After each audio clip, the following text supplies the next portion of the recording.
Hello दोस्तों, नमस्कार। मेरा नाम परवीन तोमर।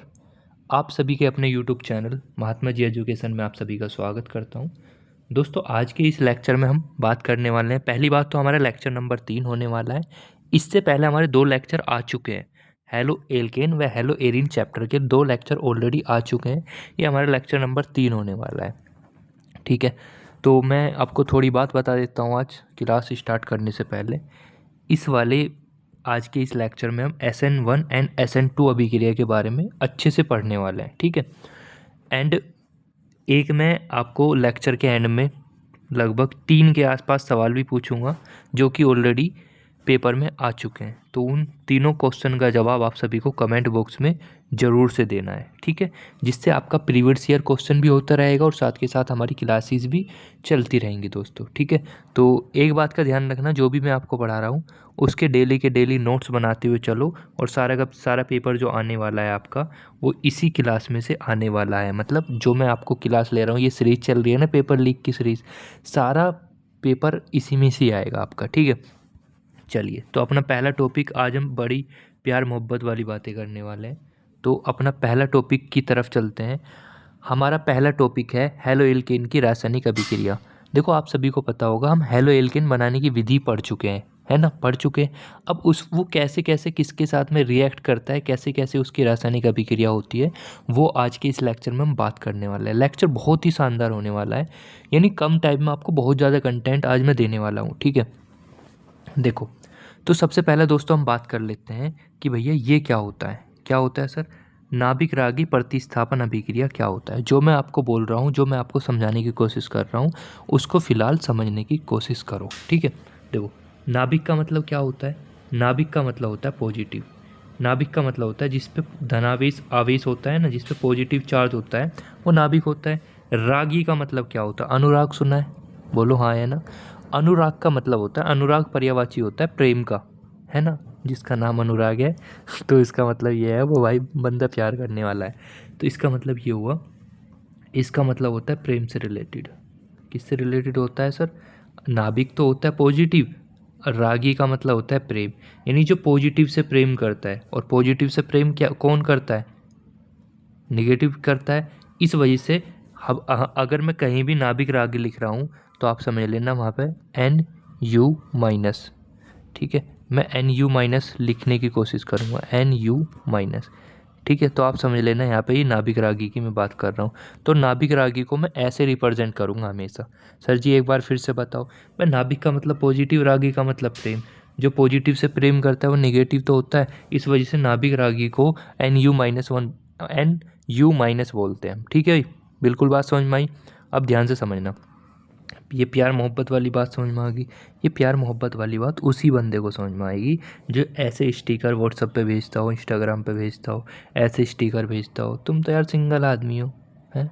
तुम्हें कुछ पता है इस वाले स्टिकर का मतलब पता है? तुम्हें नहीं पता होगा मजाक कर रहा हूँ, ठीक है भाई, पता होगा बिल्कुल जी। अब यहाँ पे देखो, मैं बात कर रहा हूँ कि नाभिक रागी प्रतिस्थापन अभिक्रिया क्या होती है। इसमें क्या होगा दोस्तों, जैसे कि मैं यहाँ पे किसकी बात कर रहा हूँ, हेलो एल्केन की बात कर रहा हूँ, तो मैंने हेलो एल्केन लिख लिया। उसके बाद क्या होगा, NU-। ये नाभिक रागी है आपका। जैसे ये दोनों आपस में रिएक्ट करेंगे दोस्तों, जैसे ये दोनों आपस में रिएक्ट करेंगे तो क्या होगा, ये जो आपका नाभिक रागी है ना, देखो ये जो नाभिक रागी है, ये जो आपका नाभिक रागी है, ये क्या काम करेगा मेरे दोस्त, ये जो नाभिक रागी है ये इसका स्थान ले लेगा हेलोजन का, हेलोजन का स्थान ले लेगा और हेलोजन को बाहर निकाल देगा। ठीक है, तो समझे दया। इसका मतलब ये रिएक्शन हो जाएगी आपकी इस प्रकार, RNU और यहाँ पे X आपका बाहर निकल जाएगा, समझे।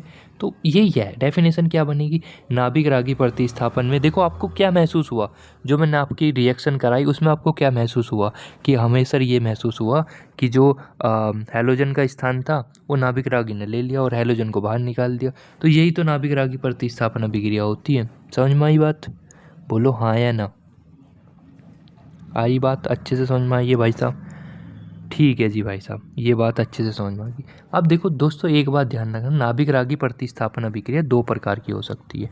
एक तो आपकी SN1 अभिक्रिया होती है, एक दूसरी होती है आपकी SN2 अभिक्रिया।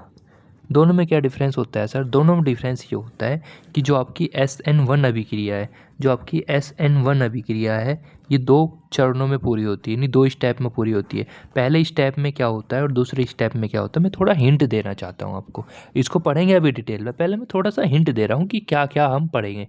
देखो SN1 अभिक्रिया में क्या होगा, सबसे पहले जो है कार्बन धनायन का निर्माण होगा, ठीक है, कार्बन धनायन का निर्माण होगा। और फिर क्या होगा, कार्बन धनायन का जैसे निर्माण हो जाएगा तो उस पर जो है नाभिक रागी अटैक करेगा। नाभिक रागी मान लो NU माइनस है, ठीक है, NU माइनस जो होगा, नाभिक रागी जो होगा अटैक करेगा इस कार्बन धनायन पे। अब वो आगे से भी करेगा, वो पीछे से भी कर सकता है। तो ये इस प्रकार 2 स्टेप में ये अभिक्रिया पूरी होती है। जबकि SN2 अभिक्रिया में क्या होता है दोस्त, SN2 अभिक्रिया जो होती है, SN2 देखो, ये जो हमने बताई ना SN1 अभिक्रिया 2 स्टेप में होती है।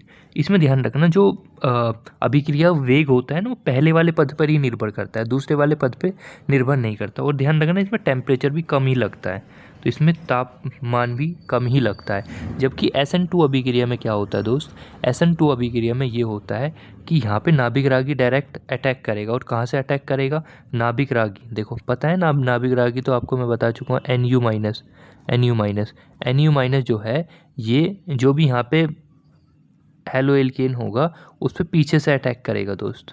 आगे से क्यों नहीं कर सकता, आगे से इस वजह से नहीं कर पाता क्योंकि यहाँ पे निगेटिव चार्ज बैठा होता है। यहाँ पे जो आगे की तरफ होता है निगेटिव चार्ज बैठा होता है, तो निगेटिव आपको पता है, ये भी निगेटिव तो रिपल करेंगे, इस वजह से पीछे से अटैक करेगा। और जब पीछे से अटैक करता है दोस्त, अभी मेरी बात को ध्यान से सुनते रहो, तुम्हें समझ में नहीं आ रहा होगा सर जी क्या बताने की कोशिश कर रहे हैं, अभी आएगा, पहले मेरी बात को ध्यान से सुनो। अब क्या होगा, उसके बाद जैसे ये पीछे से अटैक कर देगा नाभिक रागी पे, तो जो आपका यहाँ पे मान लो ये Cl माइनस था और ये मान लो नाभिक रागी, मान लो OH में मान के चल रहा हूँ यहाँ पे, तो क्या होगा, ये एक प्रकार की यहाँ पे संक्रमण अवस्था बन जाएगी। संक्रमण अवस्था ऐसी अवस्था होती है जिसमें OH माइनस तो यहाँ पे जुड़ने का काम करेगा और Cl जो माइनस है ये बाहर निकलने का काम करेगा। इसी अवस्था को संक्रमण अवस्था कहते हैं। ठीक है, ये बात समझ में आ गई। अब देखो, अब मैं इसको एकदम अच्छे से समझा देता हूँ जो मैंने यहाँ पे बताया। देखो, जो मैंने परिभाषा बनाई सबसे पहले तो वो देखो यही मैंने पढ़ाया अभी तक जो तुम्हें पढ़ाया।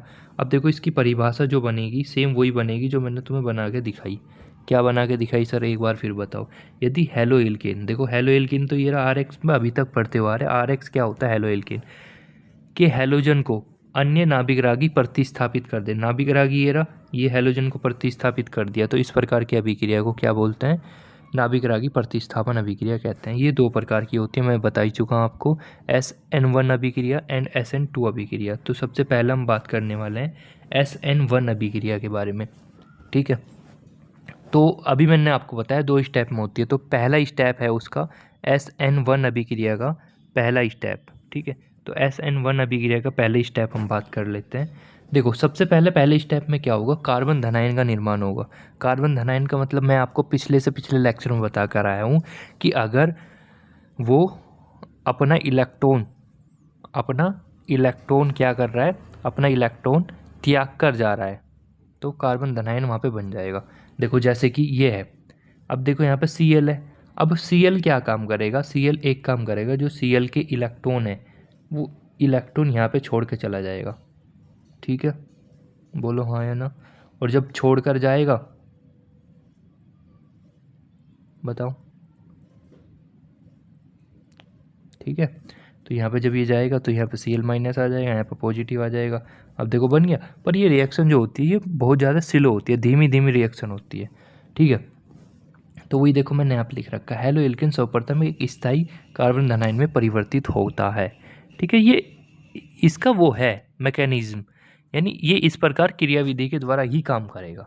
अगर SN1 अभिक्रिया करानी है तो दोस्त ये 2 ही स्टेप में होगी। सबसे पहले कार्बन धनायन का निर्माण होगा, उसके बाद दूसरे स्टेप में क्या होगा, दूसरे स्टेप में ये होगा कि जो कार्बन धनायन आपका बना, देखो ये कार्बन धनायन आपका बना, दूसरे स्टेप में क्या होगा, नाभिक रागी इस पर अटैक करेगा। ये देखो OH माइनस क्या है, अभी तो बताया था, NU माइनस नाभिक रागी होता है, तो इसको मैं OH माइनस भी तो लिख सकता हूँ। देखो ये OH माइनस नाभिक रागी।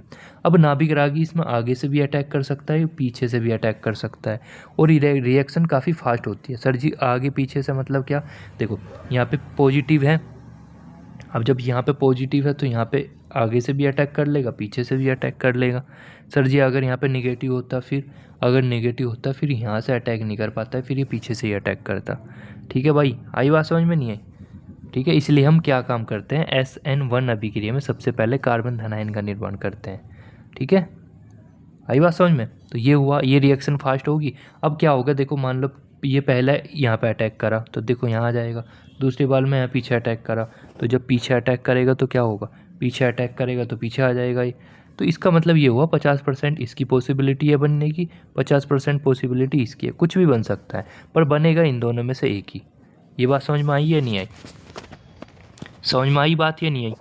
अब देखो वही मैंने यहाँ पर लिखी, ये जो चरण होता है काफ़ी तीव्र होता है और इसमें जो अभिक्रिया का वेग निर्धारण होता है वो पहले पद के ही माध्यम से होता है। मैंने आपको स्टार्टिंग में बताई थी कि जो आपका वेग का निर्धारण होगा वो पहले पद से ही निर्धारण होता है। इस वजह से ये r-x मत समझना दोस्त, ये r-x नहीं है, ये rx है। ठीक है, तो इसका मतलब rx से ही निर्धारण हो रहा है वेलोसिटी का वेग, मतलब अभिक्रिया का वेग।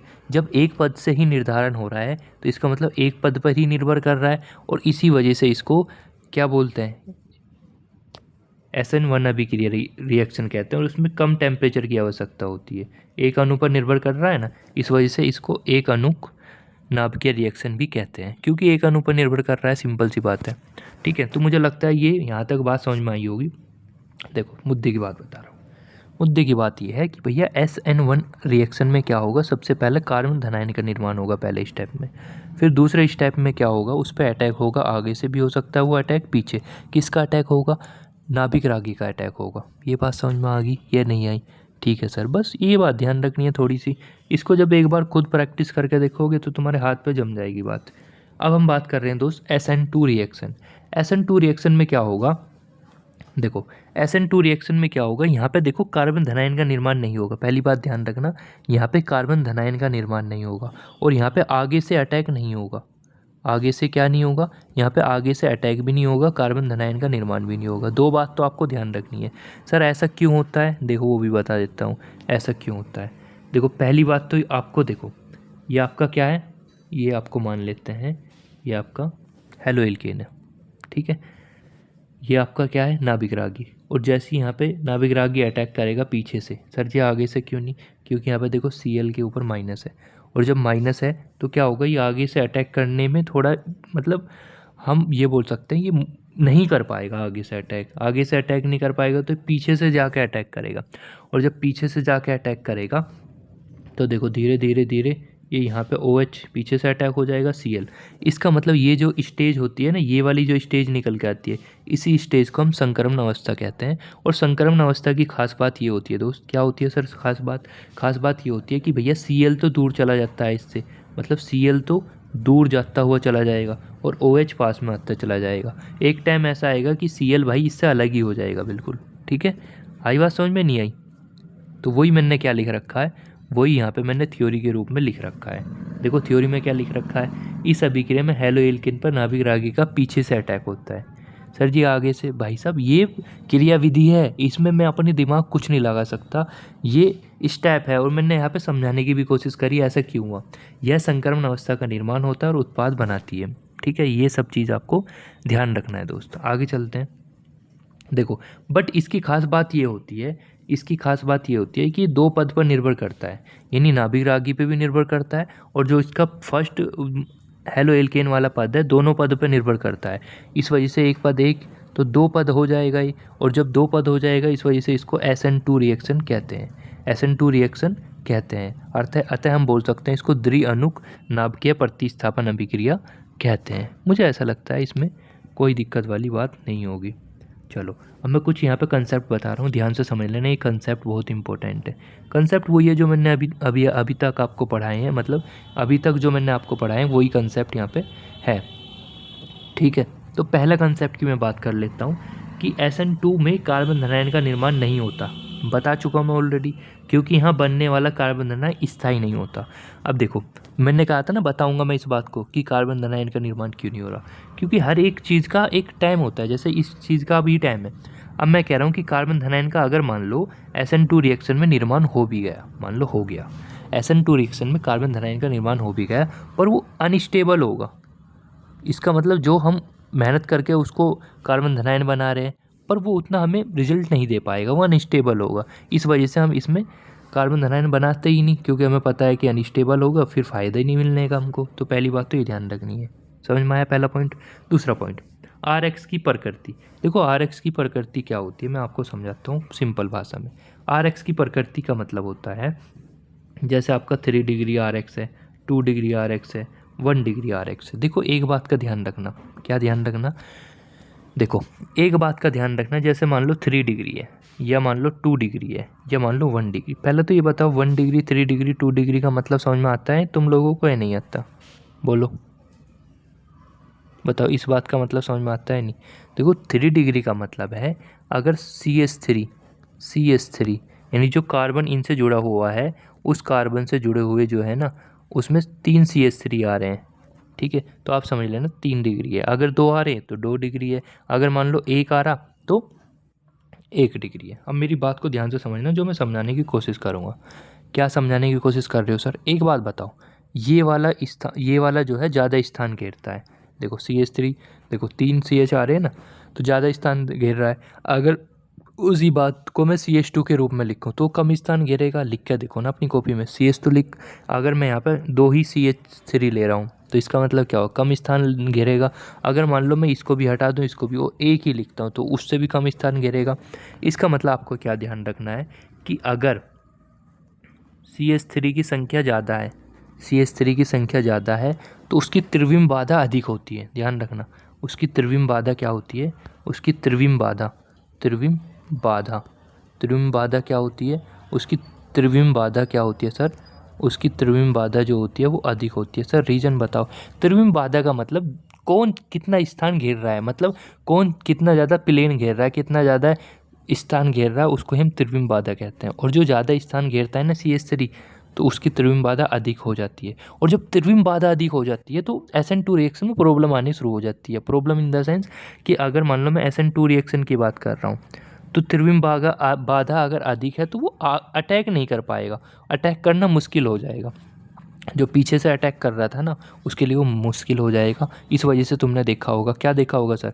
इस वजह से तुमने देखा होगा कि SN2 रिएक्शन में, देखो पीछे देखो, इस वजह से तुमने देखा होगा SN2 रिएक्शन में मैंने यहाँ पे एक ही CH3 लिया है, फालतू के और CH3 नहीं लिए। आ रही बात समझ में? अगर मान लो यहाँ पे भी CH3 हो जाए, यहाँ पे भी CH3 हो जाए, तो यहाँ पे पीछे से अटैक करना बहुत ज़्यादा मुश्किल हो जाएगा दोस्त। ये बात समझ में आती है, नहीं आती है बात? हाँ जी सर, बिल्कुल समझ में आती है। तो ये, अच्छा मैं ये बता रहा था आपको।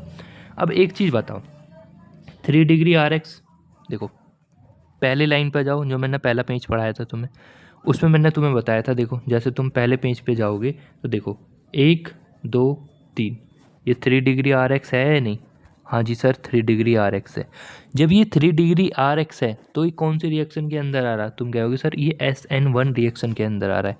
इसका मतलब ये हुआ मेरे दोस्त, इसका मतलब ये हुआ कि अगर 3 डिग्री है, देखो अगर 3 डिग्री है, अगर 3 डिग्री आर एक्स है, फिर वो 2 डिग्री हुआ मान लो, फिर 1 हुआ, तो जैसे जैसे वो इधर से इधर की तरफ जा रहा है तो वो SN1 की SN1 को छोड़ता हुआ SN2 की तरफ जा रहा है। इसका मतलब ये होता है, ठीक है। तो इस वजह से हमने बता दिया कि SN2 बनने की कैपेसिटी बढ़ती चली जाएगी जब वो इधर की तरफ जाएगा, क्योंकि 1 डिग्री में आपको पता है SN2 रिएक्शन पॉसिबल हो पाती है, ठीक है।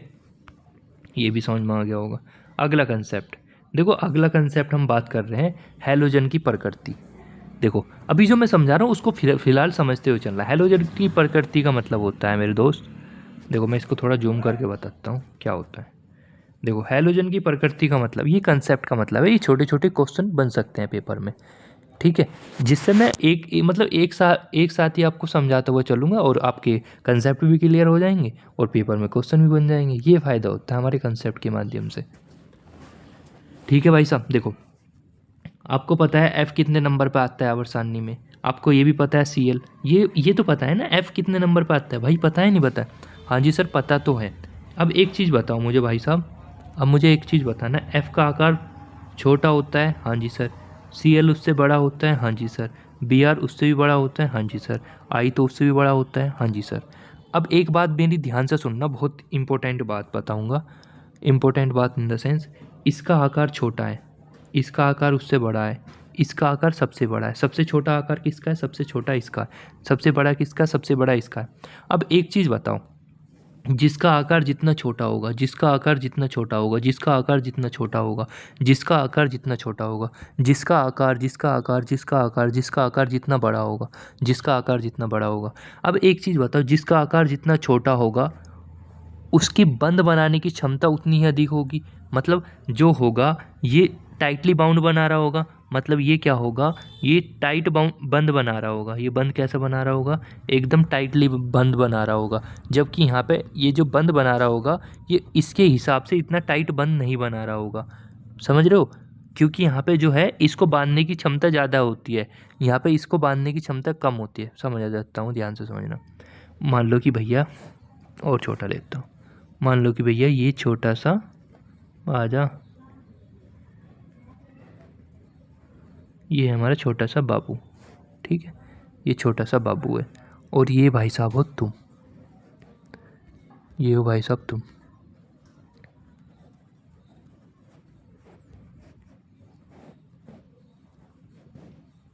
समझ रहे हो दया, अब देखो ध्यान से समझना।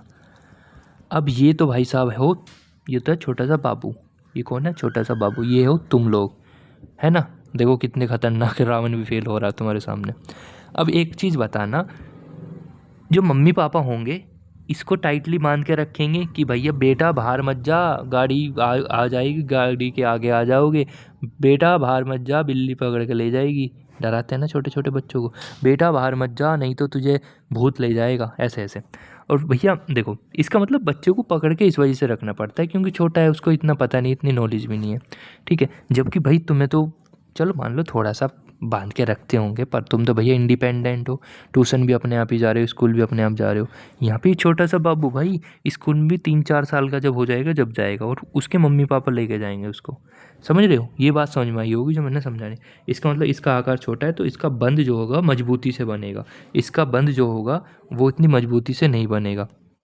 इसका मतलब इस बंद को तोड़ने के लिए, यानी जो आपका एफ वाला बंद है उसको तोड़ने, क्योंकि छोटा है, टाइटली बाउंड हो रहा होगा, तो इस बंद को तोड़ने के लिए हमें अधिक ऊर्जा की आवश्यकता होगी, ठीक है। तो ये बात ध्यान रखना, यही मैंने यहाँ पे समझाने की कोशिश करी है मेरे दोस्त, मुझे उम्मीद है ये समझ में आया होगा। ठीक है जी भाई साहब, देखो वही मैंने यहाँ पे बताया जो यहाँ पे लिखा हुआ है। क्या लिखा हुआ है सर, क्योंकि एफ का आकार सबसे छोटा है तो सबसे मजबूती के साथ में बंद बना रहा होगा, और जब मजबूती से बंद बना रहा होगा तो उसको तोड़ना भी मुश्किल होगा, और जब उसको तोड़ना मुश्किल होगा तो अभिक्रिया उतनी तेज़ी से नहीं हो पाएगी मेरे दोस्त। ये कंसेप्ट समझ में आया, पेपर में इसका ऑर्डर पूछ लेता है, ध्यान रखना, ठीक है। चलिए अब मैं यहाँ पे बात कर रहा हूँ दोस्तों ध्रुवीय विलायक के बारे में। ये सारे मतलब हेलो एल्केन के अंदर ही सारे कंसेप्ट हैं।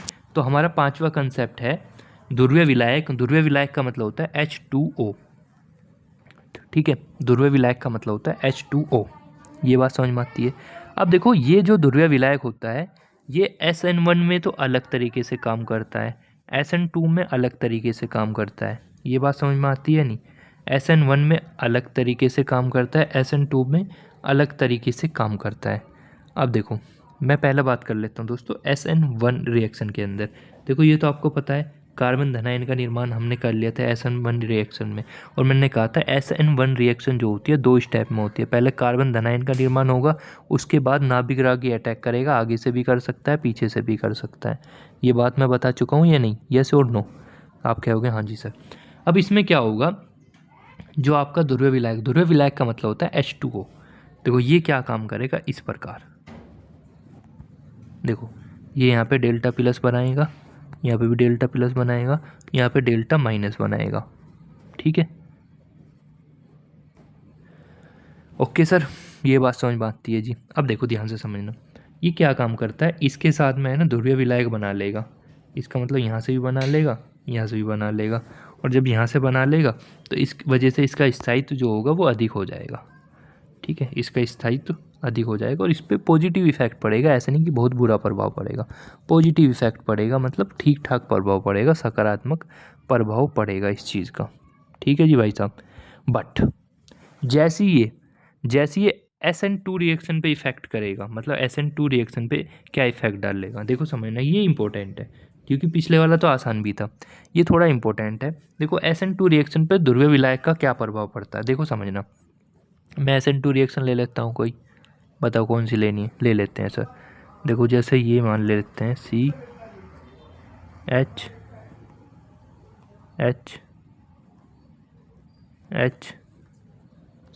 ठीक है, ये था हमारा, पता है ना। चलो यहाँ पे मैं CH3 ले लेता हूँ। ठीक है भाई साहब, खुश आदमी हो एकदम। अब यहाँ पे मैं ले लेता हूँ Nu-, या Nu- नहीं लेते, OH- ले लेते हैं। अब ध्यान से समझना मेरी बात को, देखो मेरी बात को ध्यान से सुनना। जो मैं आपको यहाँ समझा रहा हूँ वो बिल्कुल अच्छे से समझ लो तो मज़ा आ जाएगा, अदरवाइज भाई फिर याद करना पड़ेगा, मुश्किल हो जाएगी, है ना। देखो ये आपको पता है क्या है, बिल्कुल ठीक पता है सर। अब यहाँ पे OH- आपको पता है, नाभिक रागी, सर ये भी पता है। अब एक चीज़ बताओ मुझे भाई साहब, अब ये क्या होता है, देखो SN2 रिएक्शन की बात कर रहा हूँ ना, SN2 की, तो समझना। SN2 रिएक्शन में क्या होगा कि जो भी नाभिक रागी है, जैसे मान लो नाभिक रागी क्या है, OH-, इस पे क्या काम करेगा, ध्रुवीय विलायक यानी जो वाटर है इसके चारों तरफ अटैक करना शुरू कर देगा, यानी H+, वही आपका H एंड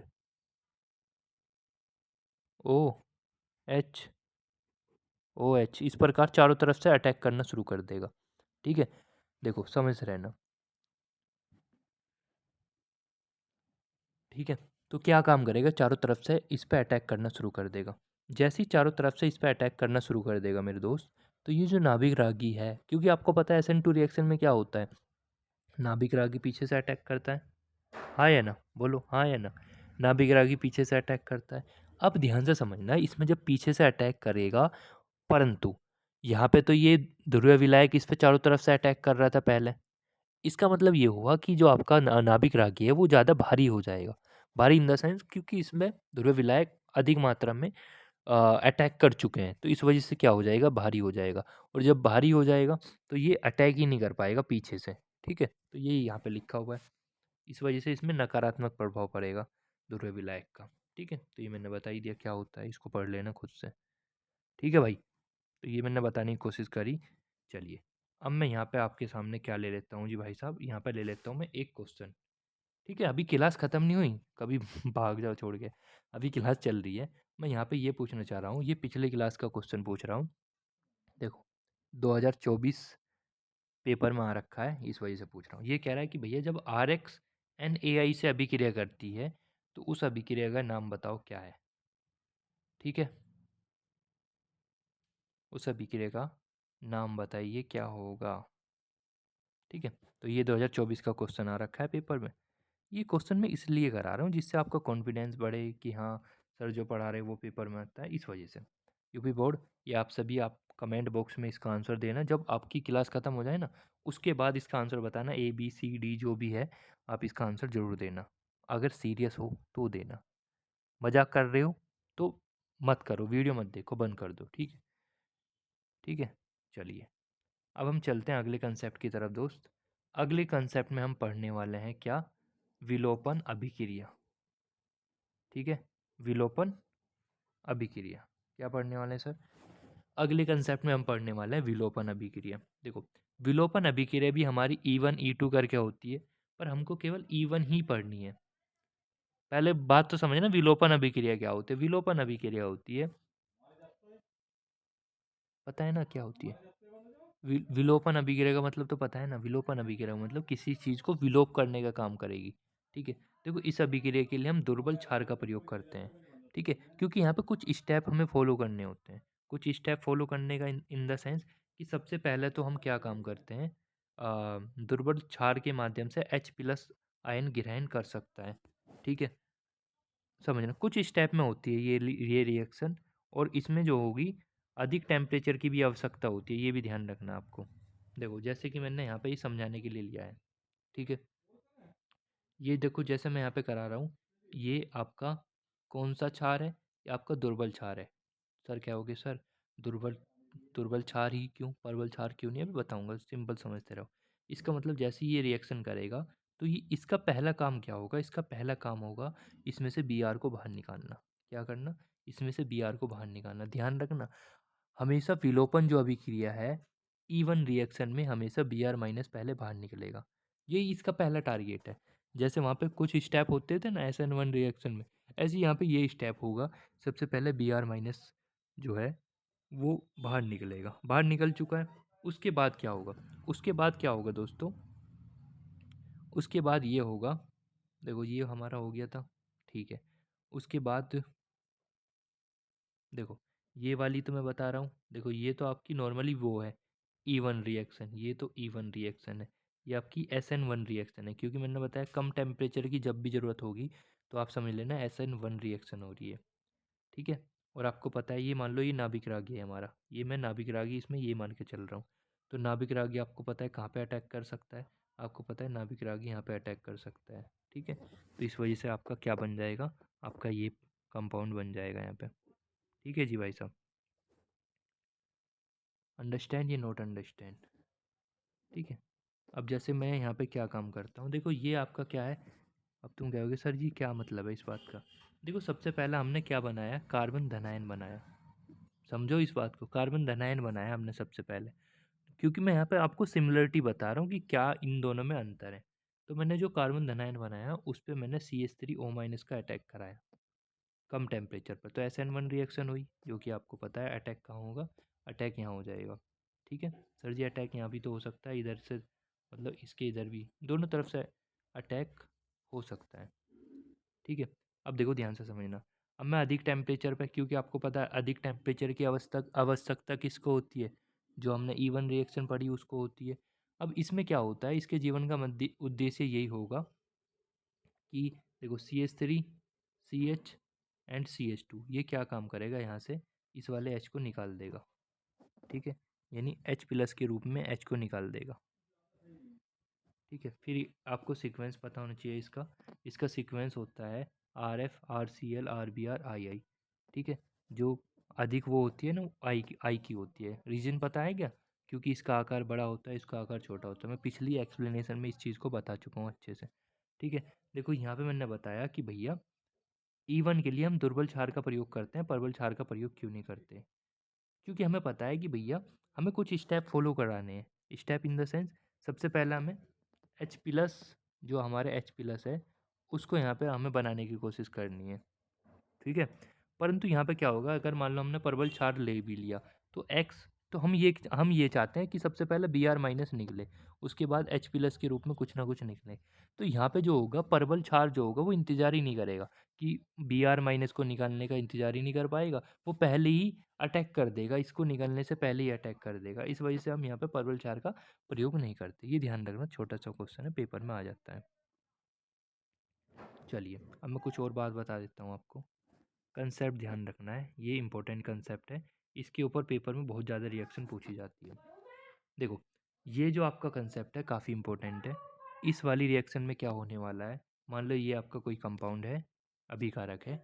इसमें मैं क्या काम कर रहा हूँ, नाभिक रागी पर एक्वा KOH या NOH का अटैक करा रहा हूँ, ठीक है। तो क्या होगा, आपको पता होना चाहिए क्या होना चाहिए, क्या होगा बताओ? हाँ जी भाई साहब, तो मैं ये कह रहा था कि अगर आपका एक्वस KOH या NOH है, ठीक है, तो नाभिक रागी का काम करेगा KOH या NOH। तो अटैक करा देते हैं सिंपल। देखो यहाँ से Br को हटा देना और यहाँ पे OH लगा देना, ये वाला OH, ठीक है। तो इस प्रकार हम अटैक कर सकते हैं। पेपर में बहुत इंपॉर्टेंट है, पेपर में आता है, तो ये आपको पता होना चाहिए अटैक कैसे करते हैं, ठीक है। तो इस प्रकार हमको ध्यान रखनी है बातें सारी। अगर मान लो एल्कोहलिक एल्कोहलिक के माध्यम से वो रिएक्ट कर रहा है, जैसे मान लो दूसरी रिएक्शन समझना, ये छोटी छोटी रिएक्शन पेपर में आती है, इस वजह से मैंने सारे के सारे कंसेप्ट बना के लिख दिए। देखो जैसे ये मान लो ये कंपाउंड है, ये एल्कोहलिक KOH की उपस्थिति में अभिक्रिया करा रहा है। देखो अगर कभी भी, ध्यान से इस बात को ध्यान से समझो मेरे भाई, बहुत इंपॉर्टेंट है, क्योंकि ये पेपर में 1 या 2 नंबर के क्वेश्चन आते हैं छोटे छोटे, और बच्चे उसमें फंस जाते हैं। देखो ये अल्कोहलिक है, KOH के साथ में रिएक्शन करेगा, तो यहाँ पे क्या इसके जीवन का उद्देश्य होगा? इसके जीवन का उद्देश्य यही होगा, यहाँ से HBr को निकालना। क्या होगा? यहाँ से HBr को निकालना, ठीक है भाई साहब। यहाँ से क्या होगा? HBr को निकालना, ठीक है। देख लो, चाहे तो यहाँ से भी निकल सकता है HBr, ठीक है। HBr हमने निकाल दिया बाहर। उसके बाद देखना, उसके बाद जो भी आपका बनेगा वो आपका नॉर्मल बन जाएगा। ठीक है। इसका मतलब अगर आप एल्कोहलिक KOH की उपस्थिति में रिएक्शन करोगे तो हमेशा HBr बाहर निकालना, HBr बाहर निकालना, HBr बाहर निकालना, HBr बाहर निकालना। उसके बाद जो भी बनेगा, अब जैसे मान लो यहाँ पे तो ये H नहीं बचा, ये Br नहीं बचा, है ना? इस हिसाब से तो इसकी कार्बन की वैलेंसी कितनी है? देखो इस कार्बन की वैलेंसी तो केवल हमारी 1, 2, 3 ही है ना? तो यहाँ पे 4 लगानी पड़ेगी, इस वजह से यहाँ पे डबल बॉन्ड हम लगा देंगे। समझ पा रहे हो इस बात को या नहीं समझ पा रहे हो? तीसरा कंसेप्ट समझना। देखो तीसरा सम कंसेप्ट भी बहुत इंपॉर्टेंट है दोस्त। तीसरा कंसेप्ट ये होता है कि भैया जैसे ही कोई नॉर्मल कंपाउंड है, इसको मैं गर्म कर रहा हूँ CH3OH की उपस्थिति में, ठीक है? CH3OH की उपस्थिति में मैं इसको हीट करा रहा हूँ, तो देखो क्या देखने को मिलेगा। आपको देखने के लिए ये मिलेगा कि भाई साहब यहाँ से जो आपका HBr है, ठीक है? जो आपका, देखो यहाँ पे एक सेकेंड हटना, देखो जो आपका यहाँ पे HBr है वो बाहर निकल जाएगा, ठीक है? कहाँ चला गया? देखो ये रिएक्शन हुई, CH3 बिल्कुल ठीक है, CH2 CH3 बिल्कुल ठीक है, ये निकल जाएगा तो यहाँ पे पॉजिटिव आ जाएगा। अब इस रिएक्शन जो होती है वो इस प्रकार हमारी हो जाएगी, CH3 CH CH CH3, ठीक है? हमेशा काउंटिंग ध्यान रखना। एक छोटी सी बात बता रहा हूँ, तुम कहोगे सर ये तो हो सकता है, ये भी तो हो सकता है, ऐसे भी तो लिख सकते हैं इस चीज़ को, बट एक बात ध्यान रखना, देखो डबल बॉन्ड यहाँ है, इधर देखो, इधर एक समूह, इधर एक समूह, दो समूह है। यहाँ पे देखो, यहाँ पे एक ही लाइन में आ रहे हैं दो समूह, तो इसका मतलब अलग अलग लाइन में अगर आ रहे हों वो काउंट होंगे। जितने वहाँ पर समूह की संख्या होगी वही हमारा स्टेबल होगा, बनने के योग्य होगा। इस वजह से ये बन जाएगा, ये कभी नहीं बन पाएगा। ठीक है, मुझे ऐसा लगता है, मतलब ये आपको थोड़ा ऊपर से जा रहा होगा। अगर तुम्हारे 2% भी समझ में आती है जो मैं ये बात बता रहा हूँ, तो आप पेपर में सही करके आओगे क्वेश्चन। ठीक है, चलो। जैसे कि मैं ये छोटी सी बात बता रहा हूँ तुम्हें फिर से, ये अल्कोहलिक KOH की उपस्थिति में अगर मैं इसको करा रहा हूँ, मान लो अल्कोहलिक KOH की उपस्थिति में मैं इसको करा रहा हूँ, तो यहाँ से क्या होगा दोस्त? यहाँ से ये होगा मेरे दोस्त, ये जो आपका HCl है, देखो ये जो आपका HCl है ये तो बाहर निकल जाएगा, बट जो बचेगा उसको लिख देना। जैसे CH3 बचा, यहाँ पे तो H बाहर निकल गया था ये, तो यहाँ पे CH आएगा, यहाँ पे CH आएगा, यहाँ पे CH3, देखो डबल बॉन्ड को सेट कर लेना। तो छोटी छोटी बात है। देखो अभी मैंने अल्कोहलिक बताया नहीं था, देखो ये रहा, बताया तो था अभी। देखो अल्कोहलिक KOH बताया था ना वहाँ पे, बोलो हाँ है ना? मैंने कहा था HBr को बाहर निकाल दो, वहाँ पे Cl था तो HCl को बाहर निकाल दो, इसमें क्या डरने वाली बात है? आ रही बात समझ में? नहीं आ रही है? बस ये ध्यान रखना, अल्कोहलिक KOH की उपस्थिति में अगर हो रहा तब भी ऐसा करोगे। ठीक है भाई साहब? चलो मैं अब यहाँ पे शिफ्टिंग कंसेप्ट बताने वाला हूँ आपको कि हम शिफ्टिंग कैसे कर सकते हैं, क्योंकि शिफ्टिंग कंसेप्ट के अनुसार पेपर में क्वेश्चन बनते हैं। ठीक है भाई? शिफ्टिंग कंसेप्ट क्या होता है? देखो शिफ्टिंग कंसेप्ट का मतलब होता है कहीं ना कहीं शिफ्ट करके हमें कुछ ना कुछ हमें आंसर बनाना है। जैसे मान लो पेपर में कह रहा है ब्रोमोप्रोपेन, ये पेपर में आए हुए क्वेश्चन है। ब्रोमोप्रोपेन, जैसे मैंने लिख दिया ब्रोमोप्रोपेन, मेथ एथ प्रोप। सबसे पहले मैंने 3 कार्बन को बिछा लिया, मेथ एथ प्रोप, क्योंकि पता है 3 पे ही अब आपका प्रोपेन आएगा, तो ये हो जाएगा ब्रोमोप्रोपेन। अब देखो मुझे यहाँ पे क्या बनाना है, 2 ब्रोमोप्रोपेन। अब हमें ये सोचना पड़ेगा, ध्यान से समझो। अब हमें ये सोचना पड़ेगा कि 2 ब्रोमोप्रोपेन, देखो मैंने आपको हमेशा बताया कि अगर एक आना है, 2 आना है, देखो एक तभी आएगा जब एंटी मार्कोनिक रूल लगाओगे तो एक आएगा, हमेशा एक नंबर पे जाके बैठेगा वो। और 2 आना है तो इसका मतलब मार्कोनिक रूल लगाना पड़ेगा। अब देखो उसके लिए आपको सिंपल यहाँ पे अल्कोहलिक KOH की उपस्थिति लेनी पड़ेगी। सर क्यों कर रहे हैं? क्योंकि मैंने आपको बताया अल्कोहलिक KOH की उपस्थिति से क्या होता है, यहाँ से दोस्त आपका HBr निकल जाएगा बाहर। क्या निकल जाएगा सर? आपका HBr निकल जाएगा बाहर। हाँ जी सर, बिल्कुल निकल गया। आ रही बात समझ में? इस वजह से मैंने कंसेप्ट बताए। अल्कोहलिक KOH की उपस्थिति में हमेशा HBr निकल जाएगा बाहर, और जब HBr बाहर निकल जाएगा तो देखो यहाँ पे डबल बॉन्ड बन जाएगा। थोड़ा कॉमन सेंस भी लगाना पड़ेगा, ऐसा नहीं कि भाई मैं समझा रहा हूँ और आपके 100% समझ में आ जाएगी। ये ज़रूरी नहीं, इसमें थोड़ा दिमाग अपना भी लगाना पड़ेगा। अल्कोहलिक KOH की उपस्थिति में करी तो देखो यहाँ से HBr बाहर निकल गया। HBr जब बाहर निकल जाएगा तो यहाँ पे तो केवल सिंगल H बचेगा। अब मुझे इसकी कार्बन की वैलेंसी भी पूरी करनी है, देखो 3 4 इसकी तो पूरी है, 2 3 4 इसकी पूरी करने के लिए डबल बॉन्ड लगाना पड़ेगा। और आपको याद है जब मैंने मार्कोनिक रूल पढ़ाया था या एंटी मार्कोनिक रूल पढ़ाया था, मैंने उसमें कहा था कि डबल बॉन्ड के पास में, यानी डबल बॉन्ड अनिवार्य है जब ये अटैक हो पाएगा। इसका मतलब ये हुआ एच का अटैक वहाँ होगा जहाँ एच की संख्या अधिक है। देखो, बी आर का अटैक वहाँ होगा जहाँ एच की संख्या कम है। याद आ रही है कुछ बात या नहीं? पुरानी कॉपी खोल लो भाई, इसी चैप्टर में पढ़ाया मैंने एंटी मार्कोनिक है मार्कोनिक रूल। ठीक है, तो बस ये आपका बन जाएगा। इसको हम बोलते हैं क्या? To bromo propane. आई बात समझ में? अगर सर हमारे से उल्टा सवाल पूछ ले तो? उल्टा सवाल पूछ ले तो लो भाई, फिर उल्टा भी सवाल बना के दे देंगे हम तुम्हें, क्या दिक्कत आ रही है? देखो, उल्टा सवाल पूछेगा, दो ब्रोमोप्रोपेन से ब्रोमोप्रोपेन प्राप्त कीजिए, तो इस सवाल को हम कैसे करेंगे? सबसे पहले अल्कोहलिक KOH की उपस्थिति में, यानी सबसे पहले डबल बॉन्ड बनाओ। डबल बॉन्ड बनाने का एकमात्र तरीका ये है, KOH अल्कोहलिक KOH की उपस्थिति में इसको हीट कराओ। अगर डबल बॉन्ड होता तो मैं उसको डायरेक्ट कर देता, फिर तो ऐसे सवाल तो मैं ऑलरेडी करा चुका हूँ। तो इसका मतलब इसको हीट कराया, तो आपका क्या निकलेगा? सर जी आपने बताया था HBr हमारा बाहर निकल जाएगा, तो HBr बाहर निकाल लो। हाँ जी सर, देखो HBr हमारा बाहर निकल गया। ठीक है, निकल गया। ये कंपाउंड आपका बना। ठीक है सर, कार्बन की वैलेंसी सर 4 होनी चाहिए, 2 3 4, 1 2 3 4, देखो पूरी होगी। देखो पहले यहाँ पे सिंगल बॉन्ड था, पर जैसे ही एक H कम हुआ तो यहाँ पे H डबल बॉन्ड आ गया यहाँ पे। अब देखो बिल्कुल, अब ये समझो, देखो हमें क्या बोल रहा है सवाल में? सवाल में बोल रहा है दो ब्रोमोप्रोपेन से आपको ब्रोमोप्रोपेन बनाना है, सिंपल बनाना है। इसका मतलब एंटी मार्कोनिक रूल लगा दो। सर जी मार्कोनिक रूल क्यों? भाई भैया, यहाँ पे फिर दो थोड़ी बनाना, हमें तो एक बनाना है ना। इसका मतलब अटैक कर दो, एच वहाँ जाएगा जहाँ एच की संख्या कम है, बी आर वहाँ जाएगा जहाँ एच की संख्या अधिक है, बस अटैक करा दो। आपका एंटोनी मार्कोनिक जो एंटी मार्कोनिक रूल है उसके हिसाब से करोगे तो आपका आंसर आ जाएगा। ठीक है भाई साहब, अब एक एक रिएक्शन को हम देखते हुए चलते हैं। ठीक है, चलिए। ये मैं रासायनिक अभिक्रिया ही पढ़ा रहा हूँ सारी चीज़। सर जी इतना इतना इतना सारा क्यों पढ़ा रहे हो? भाई इतना सारा पढ़ाने का मेन उद्देश्य यही है, जिससे आपके सारी रिएक्शन समझ में आए। देखो अभी देखो, आपको ये बात तो समझ में आ गई कि अगर अल्कोहलिक KOH की उपस्थिति में कभी करेगा तो HBr निकलेगा। तो यही तो फ़ायदा होता है ज़्यादा प्रैक्टिस करने का। इसके ऊपर मैंने तो आपको 3 से 4 रिएक्शन कराई। ठीक है? देखो, जैसे मैं पहली रिएक्शन करा रहा हूँ, SN2 की अभिक्रिया है। OH माइनस द्वारा RX में X का विस्थापन। तो देखो मैं वही करा रहा हूँ। CH3Cl है आपका, ये आपका एक्वस KOH की उपस्थिति में इसको करा रहा हूँ। तो आपको पता ही है यहाँ पे क्या होगा। देखो KCl बाहर निकल जाएगा और आपका यहाँ पे OH आके चिपक जाएगा, तो CH3OH का निर्माण हो जाएगा। ठीक है, ऐसे यहाँ पे होगा। यहाँ पे RX है और यहाँ पे सोडियम एल्कोक्साइड। पेपर में आएगा कि भाई इसकी रिएक्शन इसके साथ करो, हमें अपना दिमाग नहीं लगाना है यहाँ पे। अभी तो फिलहाल इसमें थोड़ा सा याद रखना कि मैं किसकी रिएक्शन।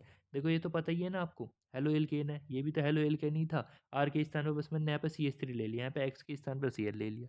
ऐसा डरा करो मत ना, ठीक है। जैसे ही मैं यहाँ पे अटैक करूँगा दोस्त, तो यहाँ पे क्या होगा? यहाँ पे सिंपल ये देखने के लिए मिलेगा आपको कि जो आपका यहाँ पे है, देखो ये जो आपका आर है और ये जो ये है, ये नॉर्मली यहाँ पे आपस में आ जाएंगे, चिपक जाएंगे। इसको ही हम बोलते हैं ईथर। सर जी एक वो लेके समझाओ ना एग्जाम्पल। लो जी भाई साहब, आपकी सेवा में एग्जाम्पल भी हाजिर है। देखो, क्या मैं आर के स्थान पर CH3 ले सकता हूँ?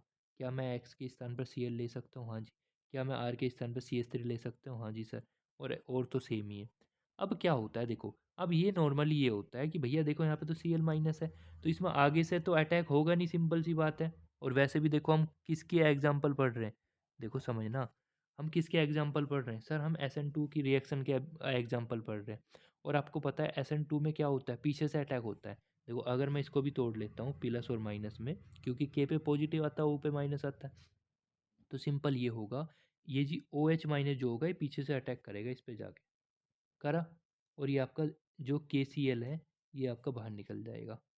ठीक है, एक संक्रमण अवस्था बनेगी ना बीच में, उस स्थिति में ये बाहर निकल जाएगा। तो देखो बन गया नहीं बन गया? तो मेन उद्देश्य समझ में आना चाहिए, मेन उद्देश्य क्या है। देखो इस वजह से मैंने मेन उद्देश्य बताया कि भैया जो ये वाला है ना, ये वाला, ये आपका पीछे अटैक करेगा और ये आपका जो बचा हुई चीज़ है, ये वाली बात, ये वाली चीज़ आपकी बाहर निकल जाएगी। ठीक है भाई साहब?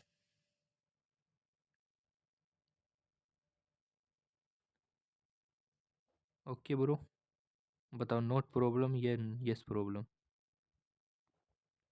चलिए, अब कंसेप्ट नंबर मैं टू आपको बता रहा हूँ कि SN2 अभिक्रिया में जिस पर नाभिक रेखा का आक्रमण हो रहा है उसकी त्रिविम बाधा कम होनी चाहिए। बताया था ना CH3 वाला कि जितना कम होगा उतना अटैक सही से कर पाएगा। अगर त्रिविम बाधा अधिक है, त्रिविम बाधा का मतलब CH3 ज़्यादा है, अगर CH3 ज़्यादा है तो इसका मतलब ये हुआ दोस्त, इसका मतलब ये हुआ कि वहाँ पे अटैक मुश्किल होगा, वो अटैक ही नहीं कर पाएगा फिर। इसलिए मैंने यहाँ पे लिख दिया कि भैया त्रिविम बाधा कम होनी चाहिए SN2 के लिए। ठीक है, जैसे मैंने यहाँ पे दूसरा एग्जांपल लिया, देखो कि इसमें क्या होगा। देखो ये आपका, आपको पता है हेलो एल्केन है, ये आपको पता है KCN है, और ये आपको पता है K के ऊपर पॉजिटिव आता है, CN के ऊपर माइनस आता है, और इसको हम बोलते हैं क्या, पोटेशियम साइनाइड। क्या बोलते हैं, पोटेशियम साइनाइड। अब यहाँ पे क्या होगा दोस्तों, ये जो है ना, ये वाला जो बंदा है, ये इसमें पीछे से जाके अटैक करेगा। सर आगे से क्यों नहीं, क्योंकि एक्स पे आता है माइनस, तो आगे से नहीं कर पाएगा, पीछे से जाके अटैक करेगा, तो बस आपका क्या बन जाएगा, RCN बन जाएगा। इसको ही हम क्या बोलते हैं, साइनाइड बोलते हैं। आ रही है बात समझ में, ये सब पेपर में आते हैं क्वेश्चन, ध्यान रखना। ये आपको आप समझ में पता क्यों आ रहे, क्योंकि मैंने आपको पूरा अटैक करना सिखा दिया कि अटैक कैसे कैसे होता है। चलो मैं अगला आपको अगला कंसेप्ट बता रहा हूँ, मतलब अगली अभिक्रिया। अगली अभिक्रिया है RX, वही आपकी हेलो एल्केन, इसकी रिएक्शन हो रही है AgCN के माध्यम से। तो क्या होगा बताओ, ये जो माइनस वाला है इसका अटैक पीछे से होगा, करा दो, जो बचा वो बाहर निकल जाएगा, देखो निकल गया, तो आपका क्या बन जाएगा, RNC बन जाएगा, RCN नहीं बनेगा, ध्यान रखना। जब इसका अटैक करेंगे तो तुम इसको RCN मत लिखना, इसको लिखना पड़ेगा हम RNC। सर ऐसा क्यों, अभी तो तुमने सर अटैक कराया तो CN ही लिखा था। देखो अगर AG आ जाता है, ध्यान से समझना, अगर AgCN आ रहा है तो फिर यहाँ पे CN जो है उल्टा हो जाता है, यानी आइसोसाइनाइड बनता है फिर। आ रही बात समझ में, नहीं आ रही। सर जी दूसरी रिएक्शन भी देखो, ये RX है, ये KNO2 है। देखो यहाँ पे क्या होता है दोस्तों, K के ऊपर तो आपको पता है पॉजिटिव है, NO2 के ऊपर आपको पता है ना। इसको मैंने ऐसे तोड़ लिया देखो, तो इसका अटैक जो होगा पीछे की तरफ होगा, और ये, तो इसका जब पीछे की तरफ अटैक होगा तो आपका नाइट्राइट बन जाएगा। ठीक है भाई, आ रही है बात समझ में, नहीं आ रही है। तो ये छोटी छोटी बातें हैं जो कि पेपर के लिए काम हो जाती है, हमारी इम्पोर्टेंट हो जाती है। ठीक है जी भाई साहब। देखो जैसे कि ये वाले रिएक्शन है, AgNO2 है, तो इसमें क्या होगा देखो, ये तो आपको पता है Ag के ऊपर तो पॉजिटिव आता है हमेशा, ये बात तो पता है ना, Ag के ऊपर तो पॉजिटिव आता है। तो इसका मतलब ये वाला जो बंदा है, इस पे पीछे की तरफ जाके अटैक करेगा। जब पीछे की तरफ जाके अटैक करेगा तो आपका नाइट्रो बन जाएगा इस प्रकार। ठीक है, इस प्रकार नाइट्रो आपका बन जाएगा मेरे दोस्त। ठीक है भाई साहब। चलो अब मैं कुछ क्वेश्चन ले रहा हूँ, देखो। ओके ओके, उससे पहले मुझे लग रहा है मैंने कुछ मिस कर दिया। ओके ओके, देखो उससे पहले आपको ध्यान रखना है, उससे पहले आपको ध्यान रखना है, ये जो मैंने सारी रिएक्शन कराई है उनका रिएक्शन मैप आपको अपने आप बनाना है, ये आपका होमवर्क है। रिएक्शन मैप से ये फ़ायदा होगा दोस्त, आप एक साथ में एक बहुत सारी चीज़ रिवीजन कर सकते हो। इस वजह से अपने घर पे तसल्ली पूर्वक जितनी भी मैंने रिएक्शन कराई है उनका रिएक्शन मैप बनाना अच्छे से। ठीक है, बना दोगे? हाँ जी सर, बना देंगे। चलिए, अब मैं यहाँ पे बात कर रहा हूँ दोस्तों, ये भी पेपर में आ रखा है, ये सारे क्वेश्चन पेपर में ही आ रखे हैं। देखो अब मैं यहाँ पे बात कर रहा हूँ दोस्तों, किसके बारे में, ग्रीनियर अभिकर्मक के बारे में। देखो ये आपको पता है कौन है, हेलो एल्केन, ये पता है मैग्नीशियम। हाँ जी सर, यानी जब हेलो एल्केन, ध्यान रखना थ्योरी भी ऐसी बनाएंगे हम, जब हेलो एल्केन मैग्नीशियम के साथ सूक्ष्म ईथर की उपस्थिति में अभिक्रिया करता है तो आपका देखो क्या होगा, ये आपका RMGX बन जाएगा। क्या बन जाएगा, RMGX बन जाएगा, जिसको हम क्या बोलते हैं, जिसको हम बोलते हैं बेटा, एक सेकंड, जिसको हम बोलते हैं एल्किल मैग्नीशियम हेलाइड। ठीक है सर, हम आर की वैल्यू भी तो ले सकते हैं, हाँ जी, एक्स का मान भी तो ले सकते हैं, हाँ जी।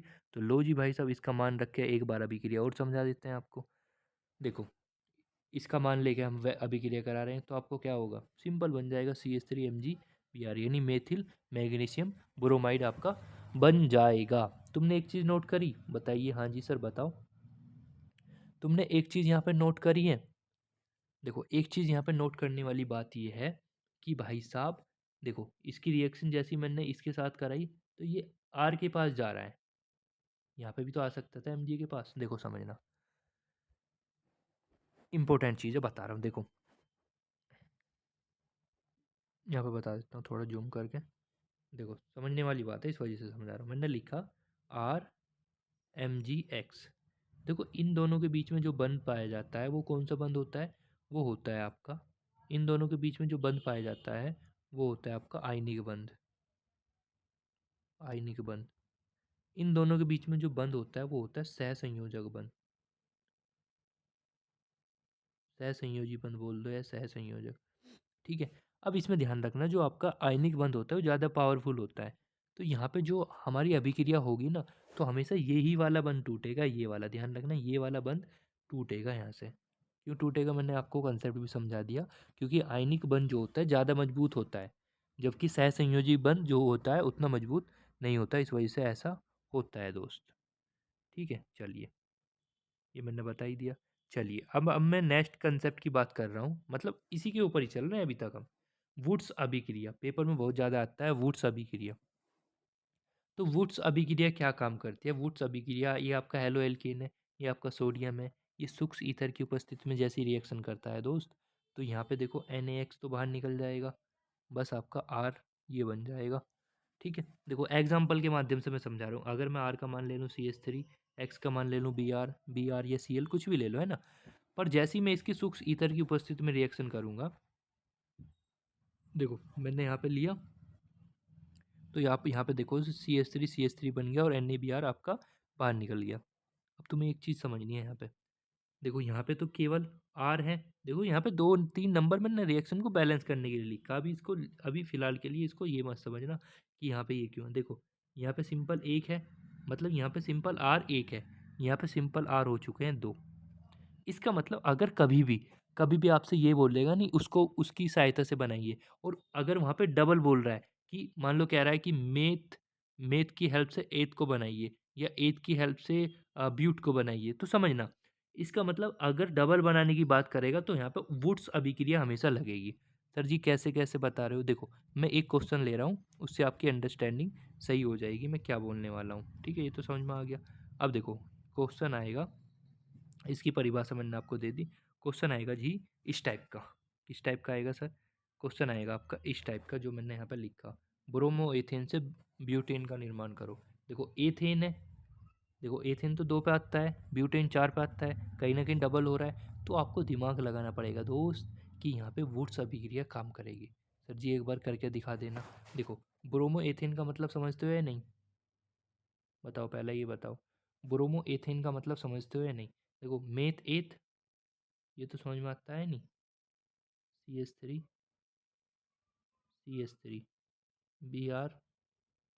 Br, और मैंने आपको बताया था हमेशा किसके साथ में वुड्स अभिक्रिया में सोडियम से साथ में अभिक्रिया करानी पड़ेगी, और ईथर की उपस्थिति में, सूक्ष्म ईथर की उपस्थिति में, है ना, सूक्ष्म ईथर की उपस्थिति में, ड्राई ईथर की उपस्थिति में अभिक्रिया करानी पड़ेगी।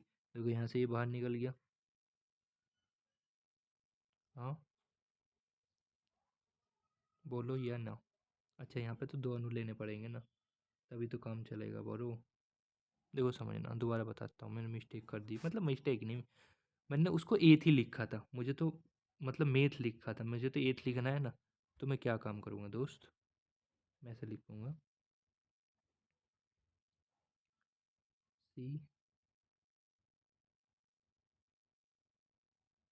C2H3 C2H3, और नॉर्मली मैं किसके साथ कर रहा था, यहाँ पे Br था, यहाँ पे Br था, सोडियम के साथ करूँगा सूक्ष्म ईथर की उपस्थिति में, तो NaBr तो निकल जाएगा, तो यहाँ पे बन जाएगा C4H6, ये होता है आपका ब्यूटेन। ठीक है जी भाई साहब, तो इस प्रकार आप अपने आप से भी इसको कर सकते हो। कर लोगे या नहीं? हाँ जी बताओ, इसको कर लोगे या नहीं? अब मैं इसके जितने भी हमने पढ़े हैं उसके हम भौतिक गुण पढ़ने वाले हैं। क्या पढ़ने वाले हैं सर? उसके पढ़ने वाले हैं सरकार भौतिक गुण। ठीक है जी भाई साहब, तो भौतिक गुण में नंबर 1 भौतिक गुण है कि भैया शुद्ध अवस्था में तो ये रंगीन होते हैं, परंतु अगर मैं RBr की RI की बात करता हूँ, जैसे ही वो प्रकाश के संपर्क में आते हैं तो ये रंगीन हो जाते हैं। इनकी क्वालिटी थोड़ी है, इसको आपको याद ही रखना पड़ेगा। ठीक है, चलो दूसरी क्वालिटी बता रहा हूँ कि जो अनेक वाष्पशील हैलोजन युक्त होते हैं वो सुगंध में होते हैं, मतलब उनके अंदर सुगंध होती है। ठीक है, दूसरा तीसरा इसमें ध्यान रखना है कि हेलो एल्केन का गलनांक और क्वथनांक जो होता है, जो जनक हाइड्रोकार्बन हो उससे भी अधिक होता है। ठीक है, सारी बात समझ में नहीं है, ये थोड़ा याद ही रखना पड़ेगा आपको, क्योंकि पेपर में अगर बड़ा क्वेश्चन आ गया ना कि मतलब हेलो एल्केन को बनाने की विधि, उसकी अभिक्रिया, उसके भौतिक गुण लिखिए, तो आपको ये सारे ही लिखना पड़ेगा। मतलब मेन दो चार रिएक्शन लिख लेना, और ये दो चार यहाँ पे इसके भौतिक गुण लिख लेना। यानी जो निम्नतम हेलो एल्केन होता है ना, वो कमरे के टेम्परेचर पर तो गैस होता है, परंतु जो हाई क्वालिटी के हेलो एल्केन होते हैं वो कमरे के ताप पर या तो लिक्विड होते हैं या सॉलिड हो सकते हैं। ठीक है, कंसेप्ट ध्यान रखना, ये कंसेप्ट के ऊपर क्वेश्चन बनते हैं। मैंने सारे कंसेप्ट एक साथ ही लिख दिए। क्या लिखा? मैंने ये लिख दिया भाई साहब कि वांडरवाल बल, देखो, यानी अगर आपका आणविक द्रव्यमान अधिक है, मतलब अगर मान लो आपको कोई यौगिक दे रखा है, यौगिक, उसका आणविक द्रव्यमान, या आणविक द्रव्यमान का मतलब अनुभार, अगर उसका अनुभार अधिक है तो उसमें वांडरवाल बल भी अधिक होगा। अगर उसका वांडरवाल बल अधिक है तो उसका कंपनांक और गलनांक भी अधिक होगा। अगर उसका कंपनांक और गलनांक अधिक है तो उसकी संलग्न क्षमता कम होगी। श्रृंखलन का मतलब होता है, अगर मान लो कोई चेन वाली स्ट्रक्चर में, मान लो कोई हमारी रिएक्शन है या कोई कंपाउंड है बिल्कुल चेन में है, मतलब एकदम चेन के रूप में, तो उसमें श्रृंखलन का गुण अधिक मात्रा में पाया जाता है, तो उसका कंपनांक कम होता है, ये ध्यान रखना है। ओके, ये मैंने सारी बात बताई दी आपको। ठीक है जी, चलिए, ये मैं उम्मीद करता हूँ आपको बात समझ में आई होगी। चलो एक क्वेश्चन ले लेते हैं 2024 के ही पेपर का आया हुआ। ठीक है जी सरकार, 2024 के पेपर में आया हुआ क्वेश्चन ले लेते हैं। कह रहा है RMGX तथा जल की अभिक्रिया से क्या बनता है। ये तो पता ही नहीं है ना क्या होता है, बताओ, पहले ये बताओ क्या होता है। RMGX तो पता है ना, ग्रिग्नार्ड अभिकर्मक होता है, अभी पीछे पढ़ा के आया हूँ मैं। तो इसकी रिएक्शन जैसी हम वाटर के साथ में करेंगे तो आपका, चलो मुझे नहीं पता क्या होता है, इसका आपको होमवर्क में जवाब देना है, मतलब कमेंट बॉक्स में इसका आंसर बताना है। ठीक है, इसकी रिएक्शन करके देखना, और जैसे मैंने बताया था ना वैसे भी ध्यान रखना कि बंद जो है ना यहाँ से टूटेगा, यहाँ से टूटेगा R और Mg के बीच में से। ठीक है, इस बात का ध्यान करते हुए जब सोल्व करोगे तभी आपको मज़ा आएगा। ये वाला क्वेश्चन भी आपको अपने आप से ही सोल्व करना है। सूक्ष्म ईथर की उपस्थिति में मेथिल ब्रोमाइड की अभिक्रिया सोडियम से करिए, मतलब वो ये वुड्स अभिक्रिया के ऊपर क्वेश्चन है, और हालांकि पेपर में आ रखा है, इस वजह से मैंने ये क्वेश्चन आपकी पीपीटी में डाल दिया। कर लोगे भाई साहब? तो ये थी भाई साहब आज की हमारी क्लास।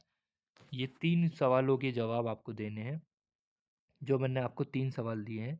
ये अगर आप दिल से पढ़ाई कर रहे हो और ये मुझे बताने की कोशिश करते हो कि हाँ सर, जो आप पढ़ा रहे हो वो हमें समझ में आ रहा है, और हम क्वेश्चन भी करते हैं, हम लिखते भी हैं, नोट्स भी बनाते हैं।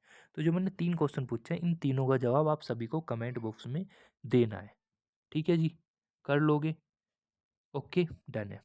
चलो, तो यही थी आज की हमारी क्लास। देखो, क्लास का उद्देश्य यही था कि जिससे आपको थोड़ी हेल्प मिल सके, और मैं आपको वो पूरा पूरा ही कंटेंट देने की कोशिश कर रहा हूँ। इस वजह से अच्छे से नोट्स बनाना, रिवीजन करना जितनी बार हो सकता है। ऐसे नहीं कि आपको एक बार में 2 बार में समझ में आ जाएगी। जितनी बार उसका रिवीजन करोगे, जितनी बार उसको पढ़ोगे, उतना ही, जितना प्रैक्टिस करोगे उतना ही ज़्यादा आपको बेनिफिट मिलेगा। ठीक है, तो यही थी आज की हमारी class. Thank you for watching. अपने दोस्तों में ज़रूर शेयर किया करो, काफ़ी हेल्पफुल वीडियो होती है। धन्यवाद।